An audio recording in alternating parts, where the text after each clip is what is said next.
La oligarquía chavista no quería abandonar el poder en Venezuela y por eso han cocinado unos resultados electorales que legitimen ante la opinión pública su permanencia en el poder. Veámoslo. En Venezuela solo había realmente dos escenarios electorales posibles. El primero, que la oligarquía chavista que controla todos los resortes del Estado venezolano hubiese pactado con alguna potencia extranjera, por ejemplo los Estados Unidos, el abandono ordenado del poder a cambio de un retiro dorado en el exilio. Y la segunda posibilidad, que la oligarquía chavista que controla todos los resortes del Estado venezolano no quisiera abandonar el poder. En el primer escenario, las elecciones habrían arrojado una victoria de la oposición y una derrota del chavismo para permitir esa transición pacífica y ordenada en el poder a cambio del retiro dorado de la oligarquía chavista, y en el segundo caso los resultados electorales arrojarían la victoria del chavismo. Y finalmente lo que hemos comprobado es que el segundo escenario era el correcto, es decir, que la oligarquía chavista no quiere abandonar el poder en Venezuela a pesar de haber destruido por completo la sociedad y la economía durante las últimas décadas. Démonos cuenta de que ninguno de los dos escenarios electorales que he planteado dependía en absoluto de cuál fuera el sentido del voto de los venezolanos, porque en Venezuela lo importante no es quién vota, lo importante es quién cuenta los votos, y quien cuenta los votos en Venezuela es el chavismo. Por consiguiente, si el chavismo no quiere abandonar el poder, simplemente contará e inventará los votos que necesita contar e inventar para legitimar electoralmente su permanencia en el poder. Y eso es lo que ha sucedido esencialmente en Venezuela, porque desde hace muchos lustros Venezuela no es una democracia garantista, no es un estado donde el poder establecido, en este caso el chavismo, respete el resultado de las urnas, sino que es un estado donde el poder establecido, es decir, el chavismo, retuerce, manipula los resultados de las urnas para permanecer en el poder. Y lo sabrá que ingenuamente piensen que quizá Maduro haya ganado limpiamente estas elecciones, que quizá la mayoría de los electores venezolanos sigue estando detrás del chavismo. Pero si ya es complicado, no imposible, pero sí complicado, que una misma oligarquía política, un mismo partido político, se mantenga durante 25 años en el poder, sin que el tamaño de su oposición electoral vaya engordando, si esto ya es difícil, no imposible, pero sí difícil, que el partido que consigue mantenerse durante más de 25 años en el poder sea el responsable de, primero, haber hundido la economía venezolana en un 75% durante los últimos 10 años, hasta el punto de que el PIB actual de Venezuela es el mismo que tenía a comienzos de los 60, es decir, 60 años perdidos. Segundo, es el responsable de que casi 8 millones de venezolanos hayan abandonado el país durante los últimos años, el mayor éxodo de la historia de Iberoamérica y uno de los mayores éxodos de la historia de la humanidad, solo comparable a los desplazamientos humanitarios por motivos de guerra. Y tercero, es el responsable de haber generado una de las mayores hiperinflaciones de la historia de la humanidad. Imagínense que el gobierno de su país hace retroceder sus ingresos personales, su calidad de vida, al nivel que tenían hace 60 años, que además provoca que el 20% de la población del país se marche al exilio. Y por último, aniquila por entero el valor de su moneda hasta el punto de dejarles sin ningún tipo de ahorro. ¿Ustedes seguirían votando de manera generalizada y entusiasmada al gobierno de ese país? Si pudiesen votar en libertad, es harto dudoso que fuera así.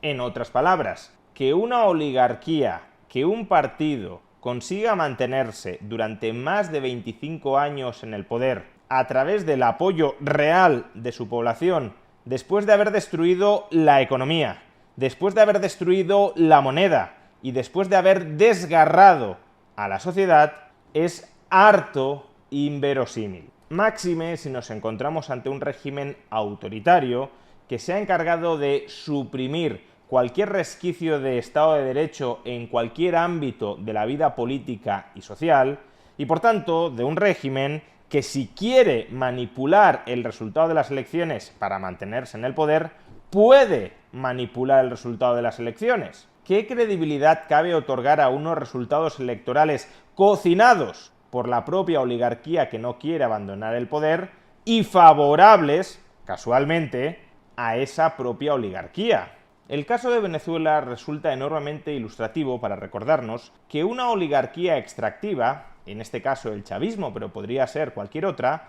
puede perpetuarse en el poder aún destruyendo a la sociedad y a la economía a las que está parasitando. La política no posee ningún mecanismo de autorregulación natural, en función del cual los buenos gobernantes tiendan a permanecer en el poder y los malos gobernantes tiendan a ser expulsados del poder. Al contrario, es perfectamente factible que los peores gobernantes se perpetúen en el poder precisamente porque no tienen ningún escrúpulo para hacer todo lo necesario que les permita seguir en el poder. La única forma de minimizar el riesgo de tiranización de una sociedad no es confiando en que quienes alcancen el poder sean buenas personas. De hecho, la diferencia entre Venezuela y España no reside en que los políticos venezolanos sean peores, tengan peores instintos, sean naturalmente más autoritarios que los políticos españoles. Es más, tenemos un político español que ha sido presidente del gobierno de España y que no tiene ningún tipo de problema moral con estar legitimando la tiranía chavista en Venezuela. Me estoy refiriendo, claro, a José Luis Rodríguez Zapatero. Si Zapatero no pudo hacer en España lo mismo que ha hecho el chavismo en Venezuela, no es porque Zapatero tenga algún tipo de restricción moral, de autocontrol moral, que le impida legitimar la senda de tiranización de una sociedad, porque esa senda de tiranización sí la está legitimando en el caso de Venezuela. Si Zapatero no pudo hacer en España lo que el chavismo ha hecho en Venezuela, es fundamentalmente porque las instituciones españolas todavía son más sólidas que las instituciones venezolanas. Es decir, que los pesos y contrapesos existentes dentro de España todavía son capaces de limitar el riesgo de tiranización en mayor medida de lo que pudieron hacerlo en Venezuela. De hecho, una democracia sin esos pesos y contrapesos se puede convertir en la mayor de las tiranías imaginables, porque basta con que un tirano se vista con los ropajes de demócrata, aún manipulando los resultados de las elecciones, para que luego a ese tirano se le consienta todo. Quienes defienden una democracia ilimitada, es decir, una democracia que pueda hacer lo que le venga en gana, con tal de que tenga un respaldo suficiente de votos detrás, quienes defienden esa democracia ilimitada, basta con que consigan generar la imagen, la ilusión de que cuentan con suficiente respaldo electoral para legitimar cualquier acción, cualquier comportamiento, cualquier decisión del tirano que se ha vestido con ropajes democráticos. Y por eso, como el caso venezolano ilustra a la perfección, no podemos ceder ni un milímetro ante cualquier intento de nuestros gobernantes por ir desarmando el sistema de pesos y de contrapesos que sirve para restringir su poder y, por tanto, para minimizar el riesgo de que se tiranicen. Porque si nuestros gobernantes consiguen desarmar ese sistema político, social y económico de pesos y contrapesos, nuestros gobernantes se tiranizarán. No es una pendiente resbaladiza optativa, sino inevitable. Y por desgracia, en demasiados países como España, ya hemos cedido demasiado terreno al respecto. No hemos llegado todavía a un punto de no retorno, pero en Venezuela también creyeron en su momento que no llegarían a ese punto de no retorno, y hoy son totalmente rehenes de la tiranía chavista.